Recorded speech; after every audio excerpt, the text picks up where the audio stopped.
Welcome, welcome, welcome to the first of a four-part series focused on Samourai Wallet, a free and open-source non-custodial Bitcoin wallet. My name is Brother Rabbit, hosting alongside Bitcoin Q&A. The aim of these sessions are to take you back to basics with a new user-focused overview of the Samourai ecosystem. In particular for today, we're going to be discussing the Samourai Wallet and Sentinel mobile app. For the following three sessions, we'll be covering Bitcoin privacy-preserving spend tools, Whirlpool, the CoinJoin implementation, and Dojo, a full Bitcoin node implementation which serves as the back-end server for your Samourai wallet. So now my script is over, let's jump into it, shall we? Let's do it. I'm excited. How you doing, brother? Are you okay? Yeah, very well, thank you. It seems like we've got a good amount of people join us in the live chat. I was just trying to see what sort of numbers we've got in. Can you see anywhere? Not on my current screen, I can't know. But welcome all, thank you for joining us. Awesome. So, shall we just kick off with a bit of housekeeping? I think that the plan is that brother and I were just going to run through the slide deck that we've got, have a quick chat about all of the basics of the wallet and the tools within it. So if you've got any questions, if you want to drop those into the chat, we'll take them at the end. Is there anything else to add there, brother, before we kick off? Or no, I think that's good. We'd appreciate, obviously, if you can retweet the live stream. That would be get a few more people in here as they trickle in. Awesome. So just one final thing before we kick off.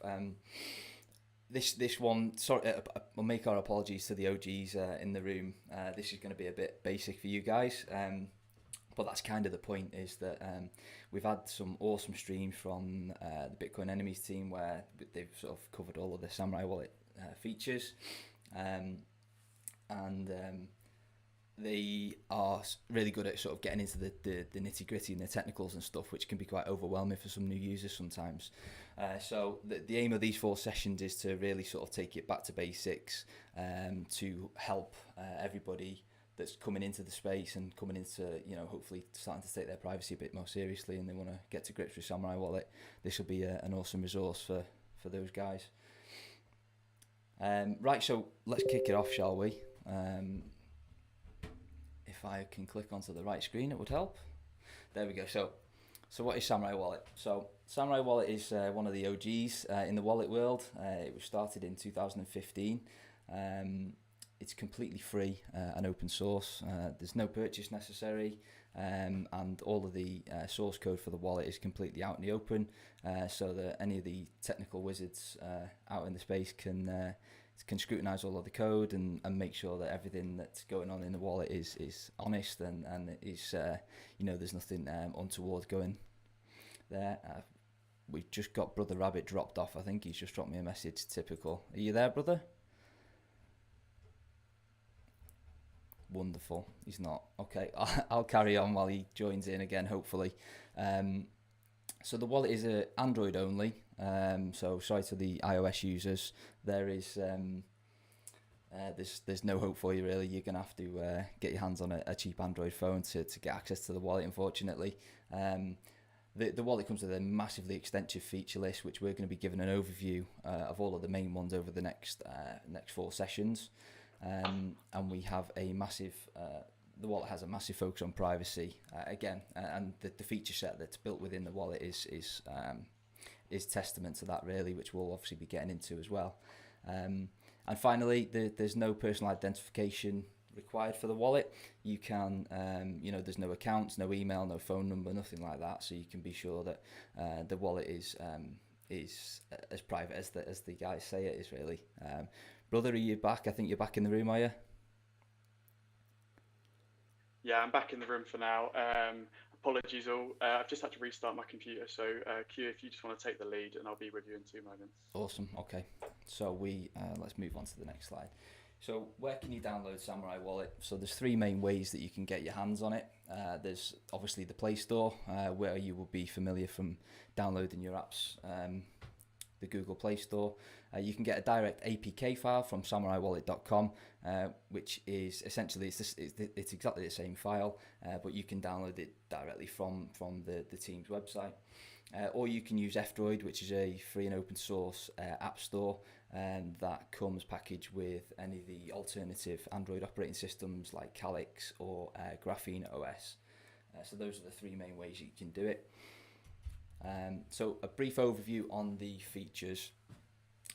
So Samourai Wallet is completely non-custodial.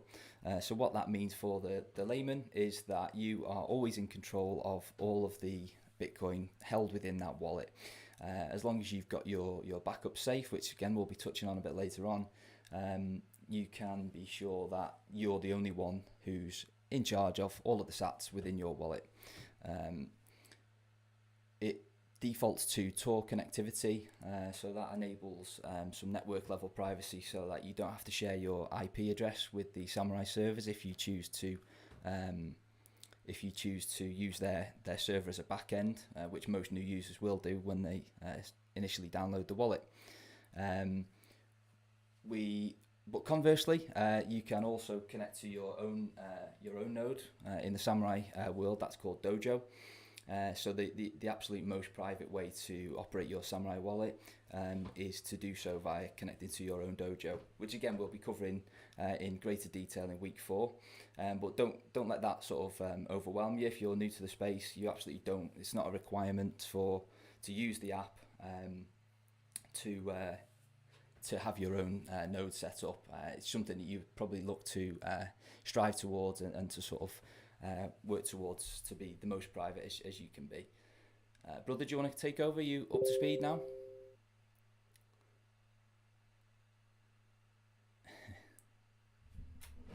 You're muted if you're talking. Nothing like a good few technical difficulties. Here he is. Where did you leave off? We are up to coin control if you want to cover that one off. Coin control, yeah. So at a top level, Samourai Wallet by default allows you to, manage your UTXOs. That's the pieces of Bitcoin within your wallet really easily. This, just makes for a very good privacy-preserving wallet, and it, stops you tripping yourself up in the future when you go to spend your Bitcoin. Account segregation is the next one. So again, at a very top level, by default, Samourai separates out the different areas in the app for you, so you don't have to worry about merging your Bitcoin that has been mixed through Whirlpool with the Bitcoin in your deposit account. So again, it just sort of keeps it really simple for you, so you don't trip yourself up. And then onto the privacy preserving spend tools.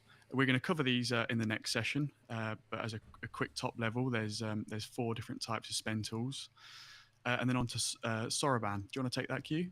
Yeah, so Soroban, to try and keep it simple, is the sort of communication layer that is built into the wallet that facilitates some of those spending tools that we're going to cover off in the next session, really. It's a sort of Tor-based communication layer, effectively. You won't sort of interact directly with Soroban, so to speak. It just kind of works in the background for you. Moving on to encrypted backups. So by default, when you set up a Samourai wallet, which we're going to walk you through that in a second, the wallet will create an encrypted backup file which it saves into the file system on your phone. It's encrypted by the passphrase, which you'll set up when you create the wallet. So it's kind of like a nice addition to have, really, that you've got a kind of get out of jail free card if you were to, God forbid, lose your seed words. CoinJoin, again, the Samourai guys are famous for their Whirlpool CoinJoin implementation. We have a deep dive on that in session number 3, I think, is it, Brother Rabbit? Yeah, that's correct. Awesome. So we'll give you a good run through of how to get your first coins into Whirlpool and what to do from there. And then we're on to paynims, which we will cover again during these sessions, and that's Samourai Wallet's implementation of BIP47. Now, you don't need to worry about that, but you can claim your own paynim when you set up your new wallet, and we'll talk you through that in a few moments. And then we've got batch spends. So at a high level, batch spends Samourai Wallet is one of few wallet implementations which allows you to batch spend. So this allows you to send to multiple participants in one transaction. So say you could send to 5 people at the same time in one transaction. Okay. Go ahead. Sorry. Yeah, you can take the next one. Yeah, so the last couple of points there, we've got dust attack warnings. So that might sound quite a sort of a serious thing to worry about as a new user. But don't worry, the wallet's got you covered here. Dust attacks are essentially where somebody who's trying to surveil the chain might send out really small pieces of Bitcoin to recently used addresses to try and see if they're used in future spends together, and it helps them try and sort of cluster people together, or cluster addresses together, if you like, to try and de-anonymize people. The wallet's got a built-in functionality where it's able to detect that. It'll pop up a little warning for you, and it will say, do you want me to mark this as do not spend, so that it sort of mitigates the attack essentially. And finally, offline mode. So Samourai Wallet works without a network connection. It'll allow you to create transactions and then broadcast them through the partner app called Sentinel, which we'll be covering off today as well. So it works in kind of you don't necessarily need a network connection, so you can use the wallet in an offline mode if you want to.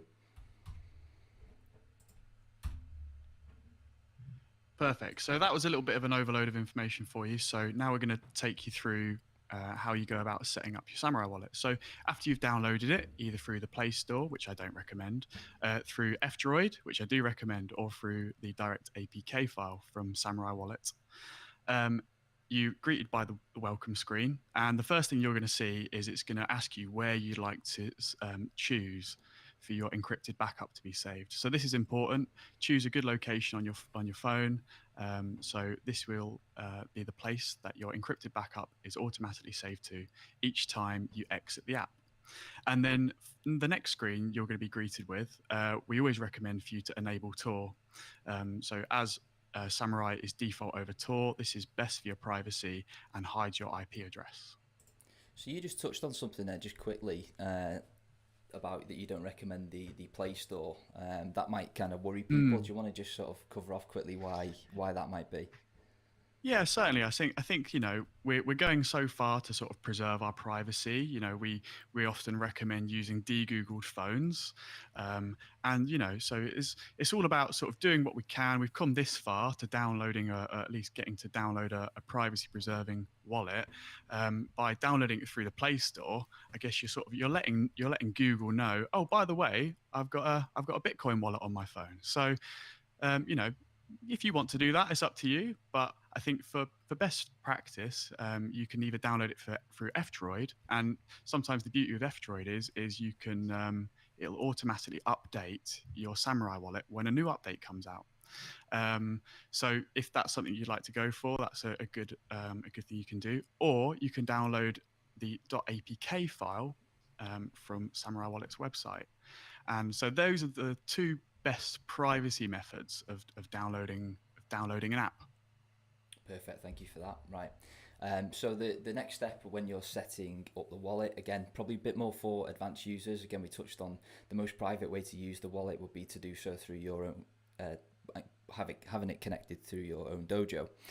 So if you don't have your own dojo at this point, you can just leave that toggle switched off and move on to the next step where you would set a passphrase. So your passphrase is, it's incredibly important that when you create this, you make sure it's a secure one. So don't use password 123 or QWERTY 456. Make sure that you use one that is robust and secure, and that you also write it down and make sure that it's stored in a method that's going to withstand the test of time, and hopefully a bit of taking a bit of a battering, maybe by water or fire or anything like that. Because essentially, if you were to create this wallet up, load it up with some sats, and then lose your passphrase, if you were to then not have access to the phone, if you don't have your passphrase, you cannot recover any of your Bitcoin. So that would obviously not be a favourable position to be in. And lastly, you're going to be asked to set a PIN code. This is purely to prevent easy access to the wallet. So if somebody was to snatch your phone off you, they'd still need to know the PIN code for the app to get into the wallet to be able to spend any funds from there. And this is something that trips a lot of people up, isn't it, Q? That with the PIN code, they sometimes think that that's their passphrase. So when we say passphrase, we mean the long string of numbers and letters that you've entered in yourself, and you need this passphrase to be able to access your Bitcoin. Yeah, very good point, worth noting. I think So the key is that you just make sure that you write everything down and back it up robustly, which obviously you're going to cover off now. yeah. So the next screen you're presented with is your 12 seed words, and you're also cued, if you so wish to do so, download a PDF which you can print off to write down your 12 words. So again, you need these 12 words plus your passphrase to access your Bitcoin. So it's always good to write these down, at least temporarily write them down on a piece of paper and keep them somewhere safe. Now, personally, for me, I like to keep my 12 words separate to my passphrase. That's a little bit of extra security, because if somebody finds my 12 words, they can't access all my Bitcoin. They'll need my passphrase as well. Yeah, very good point. Very good point indeed. So moving on, you will have a final review of your passphrase, which is the left-hand phone that you can see there. So make sure that you've written it down correctly. If you used a long string of letters and numbers, it's quite easy to have made a typo there. So this will be the last time that the wallet actually shows it to you before you go into the into the main wallet itself. Once you've done that, you move on. You can claim your pay-in bot. So your pay-in bot is essentially like a personalized identifier that is generated from, it's unique, completely unique to your wallet, and I think we'll leave it at that for now, because we're going to cover the deeper dive on pay-ins a little bit later on as to what they are, what they can do, and why they are such a cool thing to have. And that's it, job done. So you've got yourself, you're completely set up with Samourai Wallet, literally in a couple of taps. The key thing to remember, like we say, I keep banging on about it, is just make sure that you write down those seed words and that passphrase in a robust way. Perfect. So you're greeted with the first screen, which is the grey wallet, or what's referred to as the grey wallet, otherwise known as the deposit account. So this is the main screen that you're going to be sending Bitcoin to. So you'd send Bitcoin to yourself, or you receive Bitcoin from somebody else by tapping on the floating icons at the bottom and hitting receive. So this is your grey wallet, your deposit account. Now within Samourai Wallet, you've got lots of different accounts. Now they're all managed for you. You don't necessarily need to sort of remember how they all work or whatnot. They're all segregated out for you. So if you tap the top left corner icon, this takes you to your Whirlpool account. So the sort of top level breakdown of this is that you've got your deposit account, your premix account, postmix, your ricochet, and something called Bad Bank, which is currently not in use. But Samourai manages this all for you in the background, and this is really good for your privacy, because it means that you don't trip yourself up when using Whirlpool, for example. Yeah, I think the key thing to remember there is that white box there, that as long as you've got those seed words and that passphrase completely backed up, then that's enough to recover all of those different accounts that Brother's just been talking about. Right, shall we? Yeah, so if Samourai Wallet was to do a runner, all you need is your 12 words, your passphrase, and your account numbers. Exactly. Yeah, and they're common knowledge, aren't they? Those account numbers and derivation paths, which again is probably getting a little bit too technical. It's probably just worth remembering that they are public knowledge, and it wouldn't Yeah. you wouldn't have to go digging for them or anything like that. Yeah, certainly. Okay, so this is going to be a brief rundown of all of the sort of features of when you first open the wallet. What do all the buttons and things do? So Brother just touched on there. I'll start in the top left and I'll work my way around clockwise. Brother just touched on there the little Samourai icon in the top left. That's how you access your postmix wallet. Quick overview: your postmix wallet is where your Bitcoin sort of ends up after you've done any Whirlpool mixes. Moving around clockwise, so you've got the menu button there, the three dots. That's where you'll be able to go into the advanced options or the settings of the wallet to check any of the sort of finer detail. Obviously, you've got your main account balance shown in the center of the screen at the top there, and if you were to press and hold that, that would open up the unspent transaction output list, which Brother Rabbit's going to take you through in a second. Moving down to the bottom right hand corner of the screen, you've got what's called the floating action button. So if you were to tap that, the blue button, it pops up the four buttons that are above it. The top one is obviously the way that you would open the Whirlpool client. So if you wanted to initiate a Whirlpool mix from your phone, you can do that using that button. The next one down opens the Paynim screen where you can see all of your Paynim contacts, and you can also initiate spend to any one of those contacts from there. And then the bottom two are the sort of simple ones where the red one you can go and spend Bitcoin, and the bottom one is where you would go to generate receiving addresses if you wanted to receive any Bitcoin. And then in sort of the center of the phone there, you've got the transaction list. Any incoming transactions are denoted in green, and you can see the little arrow pointing sort of in towards the phone if you like. And then any white transactions are outgoing transactions. And again, you can set the wallet to show these in Satoshis or in Bitcoin, depending on your preference. So if you were to long press on your Bitcoin balance at the top of the grey screen, it brings you and shows you all your UTXOs or your unspent transaction outputs. Now, there's lots of other wallets out there which abstract all this information away from you. And when they do that, it doesn't allow you to spend privately because you're not in control of what UTXOs you are spending. So say I mowed Bitcoin Q&A's lawn once a week for a month, and he was extremely generous and gave me 1 Bitcoin every week. At the end of the month, I would have 4 Bitcoins. So this is in my UTXO list. There would be 4 UTXOs, each of a value of 1 Bitcoin. And what I can also do in my UTXO list is I can label each of my UTXOs with the origin from where they're from. So this helps you in the future when you go to spend, because you know exactly which UTXO came from which place. So I would, in my case, label all my 4 UTXOs with from Bitcoin Q&A. And then say if I was to then receive some pocket money from my grandparents, I might label those UTXOs with my grandparents' name. So then in the future, I can, when I go to spend in a privacy preserving fashion, I know which UTXOs are from which entity and can construct transactions in a privacy preserving fashion. So on the screen here, you can see that there's a few different boxes. So on the far left, you've got the do not spend section. So you can mark UTXOs as do not spend, which means that when you go to create a transaction, the wallet will by default not pick that UTXO. It will leave it in there and it won't be touched.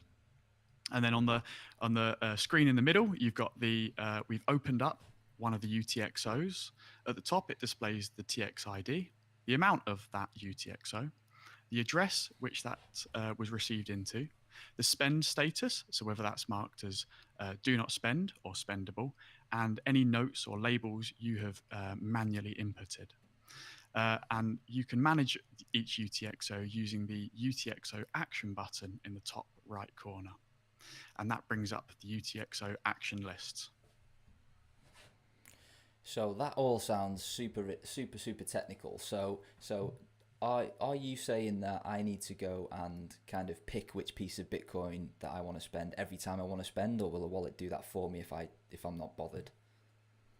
So the wallet can do that for you. And if you were to use one of the privacy preserving spend tools, which we're going to cover in the next session, that's even better. But the wallet does give you the ability, if you wanted to take one UTXO, select that UTXO, and just spend that Bitcoin. Just spend that single UTXO. But by and large, the wallet will construct the transactions for you without you needing to give a care in the world.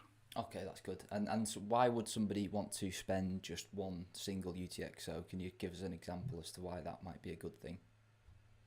So perhaps you might be wanting to make a donation. So you don't want to leave, you don't want to have any change come back to yourself. So when you spend Bitcoin, what you're doing is on a normal transaction, when I send a single UTXO, say if I send Bitcoin Q&A 10 Bitcoin, well, no, say I send Bitcoin Q&A 8 Bitcoin and I use a UTXO, which is 10 Bitcoin. I send him 8 and it returns me 2 Bitcoin change.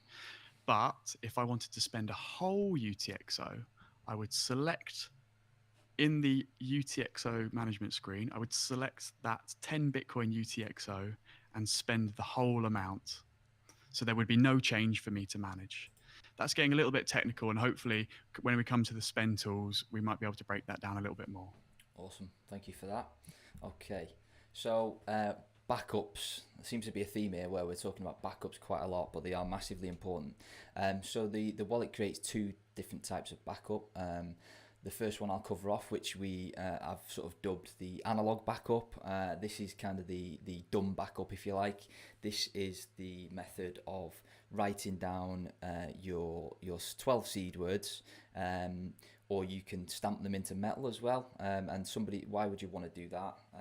So if you just had your seed words backed up on a piece of paper and your house was to burn down, or it was flooded, then that piece of paper isn't likely to, even if it was laminated, it's probably not likely to withstand being attacked by water, or definitely not from fire.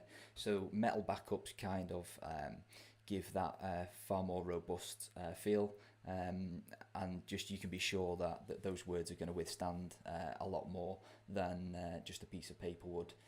Some of the downsides of just doing this method, in terms of security, it's perfect. But obviously just your seed words will not be able to store the wallet labels, the UTXO labels that Brothers just touched on. So that obviously they're not backed up in this method. Neither are your Paynim connections, unfortunately, and the Dojo connection, that's obviously not saved either. So it's kind of, like I say, the sort of dumb backup, if you like, that's designed to be a kind of last resort, really, so that it just withstands the test of time and multiple different attack vectors. So on an everyday sort of usage basis, you're more likely to be using the digital backups. So when you first set up your Samourai wallet, it asks you what location you'd like to save your digital backup. And on your digital backup, it saves all the metadata within, unlike the analog backup. So you have all your Paynim connections and follows saved. You have your Dojo connection to your node saved. All your UTXOs labels are also saved. So for me, this is like a much better way of restoring from a backup, because all those things you inputted into the wallet, all the labels you made when you received Bitcoin, when you go to restore, you're getting back to where you started from. Unlike the analog backup, where if you were to restore your Bitcoin that way, yes, you can access all your Bitcoin, but sometimes, if you were to get into that situation, you might have Bitcoin which you didn't know where it came from, if that makes sense. So this digital backup can only be restored at the moment on Samourai Wallet. I don't know if there's anywhere else that you can decrypt it. And we call it an encrypted backup because it's encrypted by your passphrase. So that nice strong passphrase you generated or wrote down, inputted into the wallet, which generated your Samourai wallet, your passphrase is what decrypts the digital backup. And you can make multiple copies of this. Some people like to put them on USB sticks, or take a couple of copies and put them on some micro SD cards. And it's a far better way, in my opinion, to restore your Samourai wallet, rather than using the nuclear option, which is to use your 12 words plus passphrase, which you've etched into metal, stamped into metal, and buried in the garden somewhere. Yeah, so just from a security perspective, just to kind of spell it out really, if you were to put this encrypted backup onto a USB or something like that, and an attacker was to get their hands on that, they would still need to know your passphrase to be able to do anything with it. So as long as you've got a fairly robust passphrase of a semi-decent length, then you can kind of make multiple copies of this and kind of be a little bit well, you can be safe in the knowledge that nobody's going to be able to access it if they grab hold of this USB stick. Okay, if we move on. Okay, paynims. So these little robots have been gaining massive traction all over Twitter, and I love to see it. So Paynim is the Samurai wallet implementation of BIP47. Now BIP47 is just a Bitcoin improvement. Bitcoin improvement proposal, where that the wallet will generate from your seed words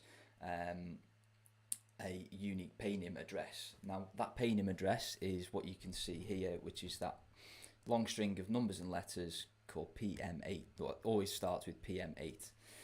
That string of numbers and letters is enough for anybody else with a Samourai wallet or a wallet that implements this BIP47 to be able to generate addresses known as stealth addresses and be able to send Bitcoin to you.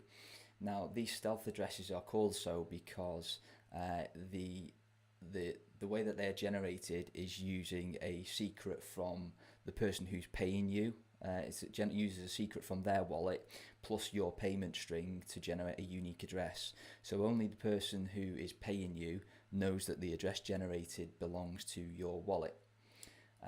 So paynims are great for repeat payments, so you can what's known as follow different paynims.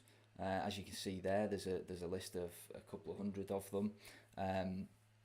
And once you've followed that paynim, the wallet will, if you say, right, I want to go and pay Aged Forest 4A0, they're top of the list, the wallet will generate a unique address proper to only that user and allow you to send Bitcoin to them. Paynims also enable Cahoots, which is at a high level is the collaborative spend tools known as Stowaway or Stonewall X2 that come with Samourai Wallet. Again, we'll be covering those in the next session in a much deeper fashion. But the Paynim is how you would sort of connect to the other user to be able to construct and take part in those different transactions. And I can hear a few people wondering what the hell the robot is for. So the robot is essentially a visual version of that PM8 code.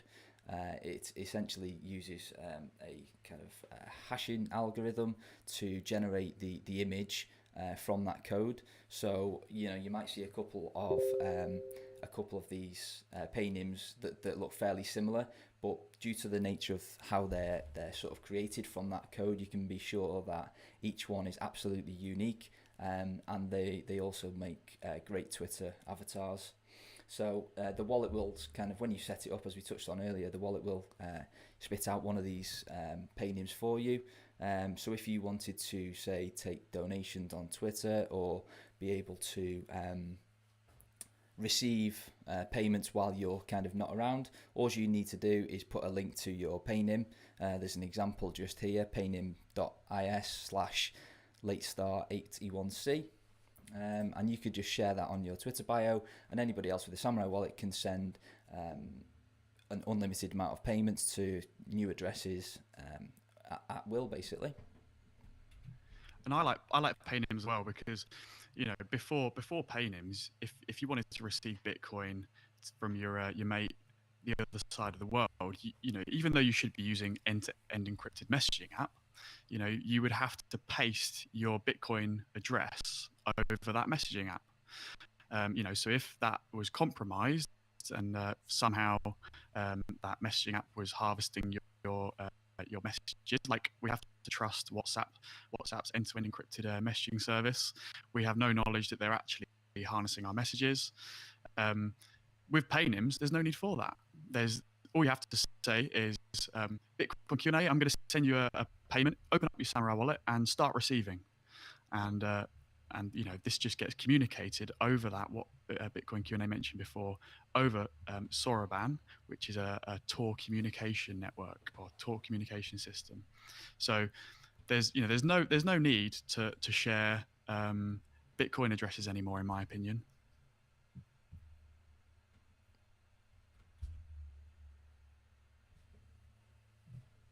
And then we move on to dust attacks. So first of all, I think it's worth mentioning. Occasionally, here and there, we get a message in the say Samourai Wallet group chat saying someone's just sent me 320 Sats. Well, where has this come from? What is it? And we sort of say, well, don't worry.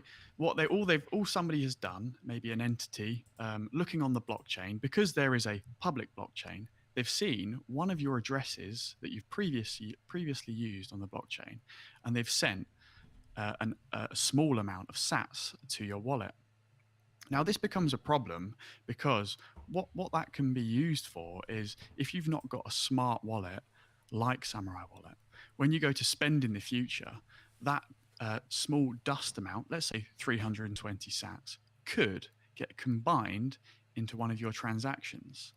And what happens there is that person or entity that sent you that small amount of Bitcoin can then track and see how much, say, Bitcoin is in your wallet or how much you're spending, or they can use that to look into your spending habits. So with Samourai Wallet, when you receive a very small amount of Bitcoin, you get a warning pop up on the screen that says dust transaction detected.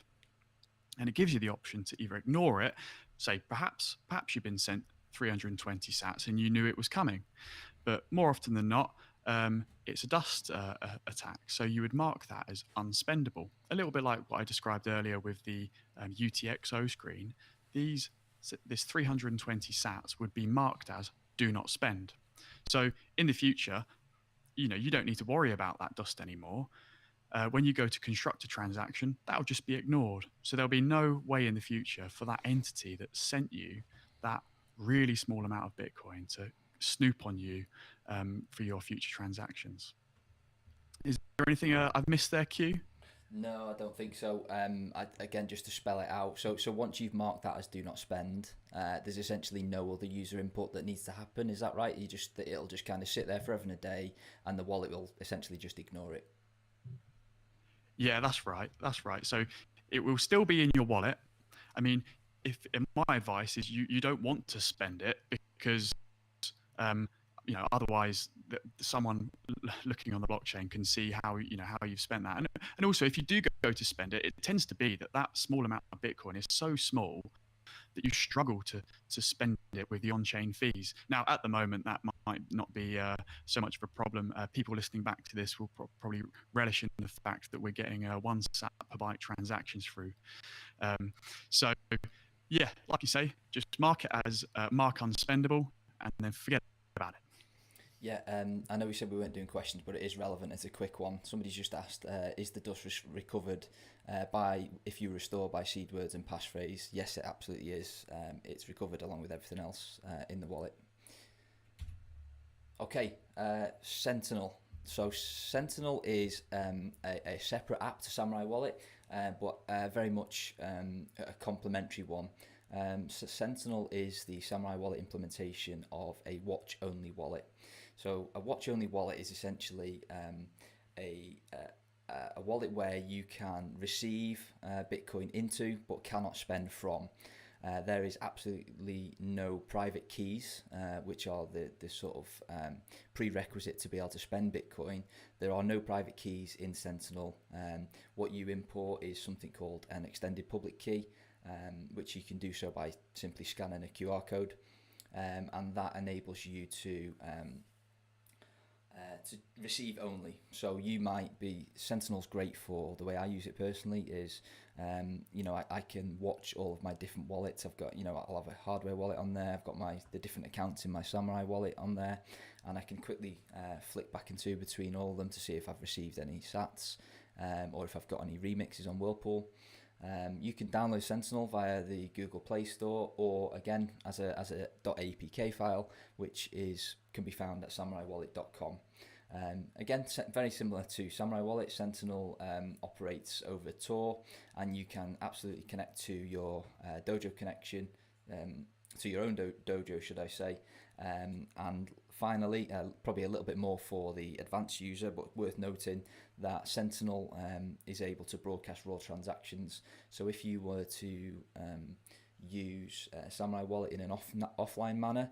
Sentinel is one of the apps where you could do the broadcasting from out to the Bitcoin network without having to bring your Samurai Wallet back online. And finally, you can sweep private keys into Sentinel. So you might have an open dime is a good example where you can, which is like a little USB stick where you can store Bitcoin and transact privately. You can sweep those directly into Sentinel, into the chosen wallet that you are watching with Sentinel to sort of top up that wallet if you like. Have I missed any of the key things for Sentinel there, brother? I think you've pretty much covered it. I was just going to say one of the things I use Sentinel for, and what I'd recommend others to do is, say you're doing a peer-to-peer trade, and you've got your sort of your Bitcoin only phone, only Bitcoin stuff on there. Maybe you've got your Samurai wallet on there, and then you go to do a peer-to-peer trade in town. You hop on the bus, and with you take with you your other mobile phone. Well, you could have your Sentinel app with you, so you can only receive, and you can't spend. So you at home, you've got your Samurai wallet app, and on your, say, daily driver that you take with you in your pocket, you've got your watch only app, so you can keep an eye on your Bitcoin, and you can also use it to receive Bitcoin. Good idea. So if that person you were buying Bitcoin off was to turn out to be an attacker and they give you the old $5 wrench treatment, if you've only got Sentinel with you, then they ain't getting their hands on your Bitcoin. Yeah, good point, that one. Do you want to take this final slide, brother? I'll chime in. Yeah, sure. So we're getting to the end of the session now. So if you're joined us in the live chat, please start putting any questions you may have. So to run you through our top tips. So getting started with your Samurai wallet, maintain robust backups. This can't be more important. You need to write down your 12 words and passphrase. That's the theme really of today, isn't it? I think. You want to have both your analog backup and your digital backup. And when you're using the wallet, it's really easy to receive Bitcoin. And every time you go to receive Bitcoin, you click on that receive button, and then someone sends you Bitcoin. That's it. And as long as you do that, you'll never reuse addresses, which is really important from a privacy preserving perspective. Q, do you want to take through the boost feature, which we haven't quite covered in today's session? Yeah, so very simply, the boost feature is the way that the wallet will, if you were to send the transaction and the sort of the mempool, which is the sort of the queue of all of the Bitcoin transactions that are kind of waiting to be processed. If you were to select the fee when you initially made the spend that was perhaps too low for the sort of fee environment, and you didn't want to wait for that to be processed in an hour, 5 hours, however long it kind of might take, the wallet has a boost button where it will kind of top up the transaction fee for you, so that you can sort of jump to the front of the queue really to kind of get that transaction processed much faster. Next top tip would be to wait for the white loading bar. So this is an important one that catches out quite a lot of new users, where they might get a bit hasty when they open the wallet, and they might start going to try and create a spend before the wallet is fully loaded, and that might take a couple of seconds, or sometimes if there are some congestion with the Tor network, which obviously the wallet defaults to, where it sends all of its traffic over, then that might take a little bit longer to do that really. So before you create any spends or do anything with the wallet, just wait for that white loading bar to stop moving.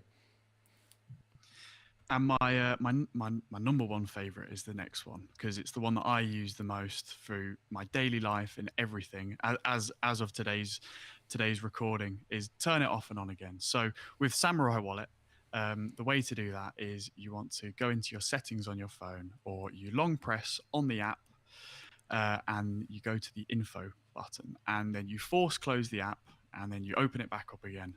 And this is basically turning it off and on again. And often that can get rid of little bugs in the system or Tor networking issues. So that's my favorite. The next one is to heed the wallet warnings. So when spending with Samourai Wallet, as we've sort of discussed with the dust warning as well, Samourai will give you lots of on display warnings for your spending habits. So it's often a good time to sort of slow down. Don't rush through a transaction when you're sending or you're receiving, and just read what's on screen, because it gives you some really good tips, and it makes you aware of everything you're doing. So another one which comes to mind is when you go to spend all your Bitcoin from your wallet, that can be a bad privacy practice. So often you'll get a warning on screen that will say, just so you know, you're trying to spend your whole Bitcoin balance. Are you sure you want to do this? Now, this is a way of just sort of saying, this isn't really good for your privacy. Are you sure you want to do it? And if you want to, you just click, yeah. So, just make note of what's on screen and take it slow. And then going on to the next point, which is, once you've finished using your Samourai wallet, you want to press the back button to exit.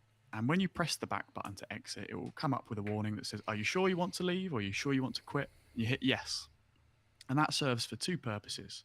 What that does is, after you've been into your Samourai wallet, you might have made a couple of transactions, followed a couple of paynims perhaps. When you exit the app in the proper fashion, which is press the back button and then hit yes to exit, that will save all the most recent information onto your encrypted backup. And it will also save all the information onto the app itself. So this is a really, really good practice to do. Every time you exit the wallet, just hit that back button. Awesome, right? And the last two, use the tools. There's nothing quite like getting your hands dirty to get to grips with something. The wallet is completely free. You can install it as many times as you want. You can play around, create as many wallets as you want, delete them. You can just play around basically, and there's nothing quite like doing that to sort of really sort of get to grips with all of the features and functionalities which we've just sort of given an overview of. And the wallet also works in testnet. So if you wanted to download the wallet and open it up in testnet mode and grab some testnet Bitcoin from a faucet, which you can get for free online, you can play around transacting. You might have a spare phone and you can just mess around doing the different spends without the fear of kind of losing any real Bitcoin, if you like. And the last one, ask questions. The Samourai Telegram chat room that we're sort of broadcasting from now is is the most helpful in the space. I'm a firm believer of that, and there's always people knocking around in the room, no matter what time of day it is, to help out. So if you have a question about the wallet, just pop a question into the room, and there's always going to be somebody to help out. And finally, I'll just do a bit of a shield for the documentation website, docs.samourai.io. Massively extensive coverage of all of the different features, from the spend tools to the basics that we just covered, to Whirlpool, to Dojo. So the high likelihood is that if you have a question on how to do something in the wallet, it will be covered within the documentation site. Great. And talking questions, we've had a few come in. So if I sing them off, maybe we'll go through those now. So first of all, Q, does somebody have to have Samourai Wallet to pay me through a paynim? Yes, that is a prerequisite. Both wallets need to be Samourai users to be able to do that currently, yes. Perfect. And is there an ability to turn off the encrypted backup if you feel like you've got a robust method of backing up all your seed and your passphrase? I don't know if you can turn it off, but obviously there's nothing stopping you from deleting it off your phone. I will hope that the intern jumps in there if I'm speaking out of turn, but I don't think there's an ability to turn it off. You can actually disable it in the settings if you would like to disable the encrypted backup. Awesome. There we go. Perfect. I've learned something there as well. And But we do recommend keeping it on just because of the added metadata, for example. Like your transaction notes, your transactions that have been marked do not spend, your dust transactions, all of that metadata is retained in the encrypted backup. So we recommend keeping it on if at all possible. perfect. And now we've covered obviously Samourai Wallet today in a privacy sort of focused fashion.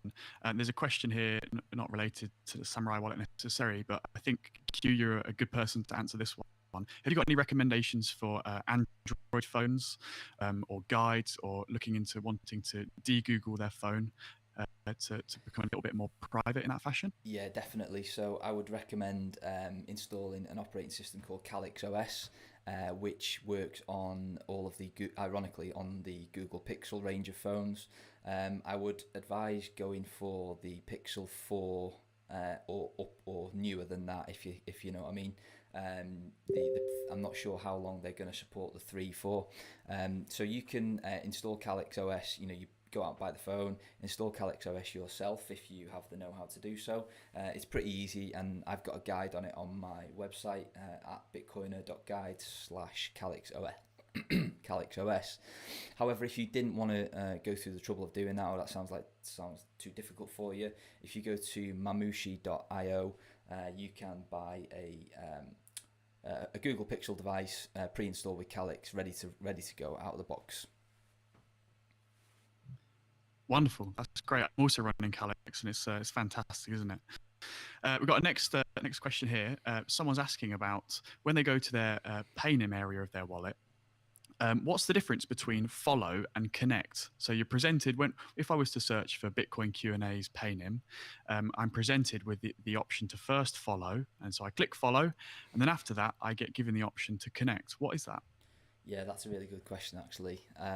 So the initial step to follow somebody, that's the free bit. That doesn't cost you anything. There's no on-chain footprint for that. That then enables you to partake in the Cahoots transactions.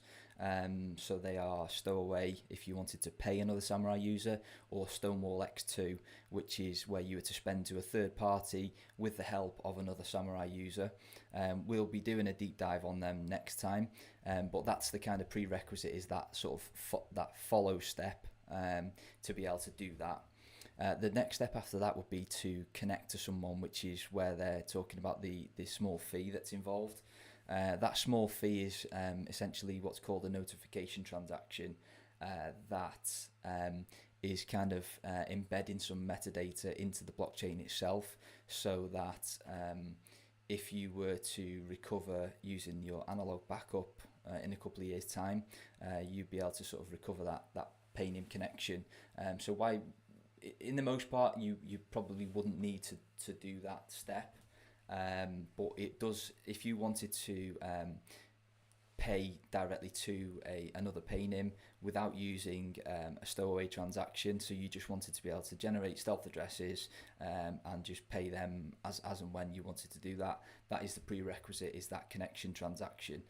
I believe in a future implementation of Bit47, that sort of step that involves the small fee is not going to be required, but I don't have any timescales as to when that's going to be implemented, but I believe that is coming. I'll say 2-week TM.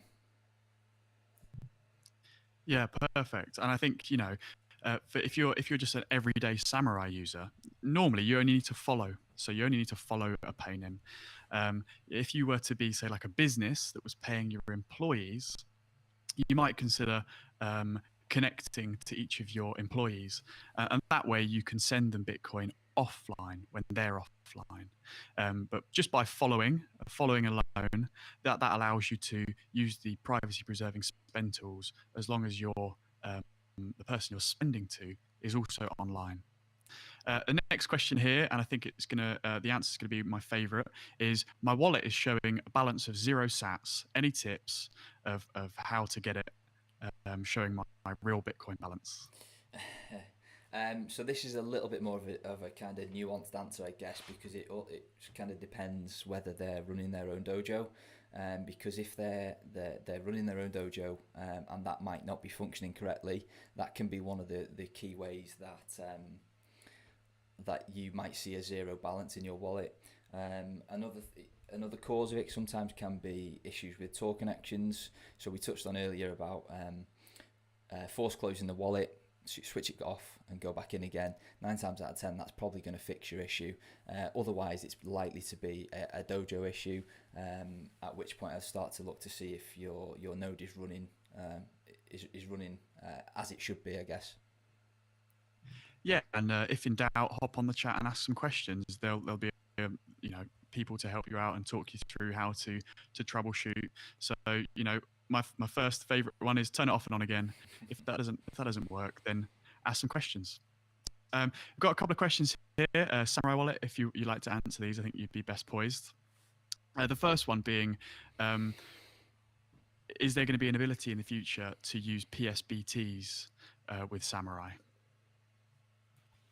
The short answer is yes. The more nuanced answer is that you'd most likely want to be creating your PSBTs from a watch-only wallet like Sentinel, since you're more likely to have that on the go. You may not want to have your Samourai wallet, your private key information with you, as you mentioned, Brother Rabbit.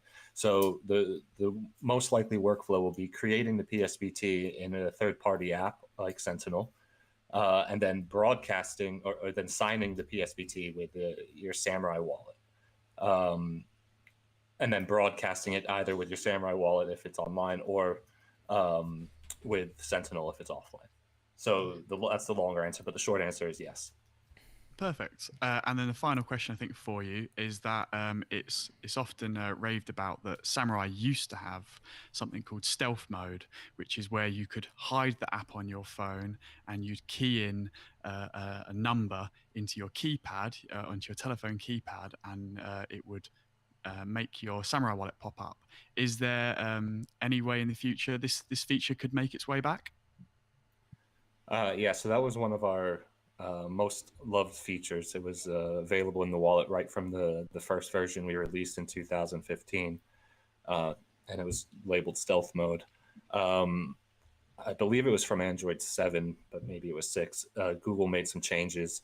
First, it was a policy change on the Google Play Store saying that you're not allowed to make use of the permissions that are required in order to make that work on your device.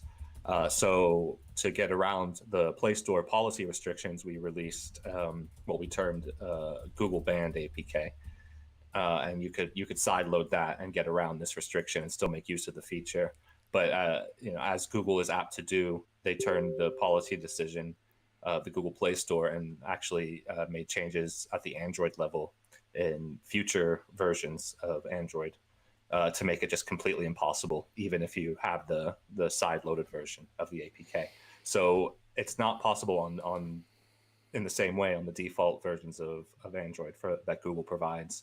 On a third-party Calyx or Graphene or any of the other Lineage, etc., it is possible, but it still requires some work. So we're looking at easier to implement alternatives to the spirit of stealth mode, and there was also SMS-based remote commands that we had to get rid of as well. So we'd love to implement something like these features again, or at least features that serve the same purpose, though they may be different in implementation. Awesome, thank you very much for that, Samourai. I think our typical brothers just dropped off again. So I'll probably just wrap it up. I'll give a little bit of a overview of what's coming down the pipe in the next 3 sessions. So the next session, which is going to be, I think on Wednesday this week coming, we'll release the times, definitive times and dates shortly after the call. We'll be talking about the spending tools. So Stonewall X2, Stowaway and Ricochet. We'll be giving you a deep dive into what they all are, what they do, and why you might want to use them in different scenarios. The session after that, the third one, would be Whirlpool. So we'll take you through the different implementations, how you can mix on mobile, how you can leverage the desktop graphical user interface, and finally what the command line is and how you can use that. And in our final week, we'll be talking about Dojo, the Samourai wallet backend server, the different implementations of that, and the sort of different methods that you can get your hands on one, be it via DIY, plug and play, or just going through the sort of default quote unquote vanilla Dojo. So looking forward to those sessions. We'll be releasing the dates, as I say, shortly after this call once we finalise them. And brother, is there anything else you wanted to touch on just before we sign off? I'm hoping you're back in the room. No, that's great. Thank you very much all for joining, and I guess we'll see you poolside.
Yeah.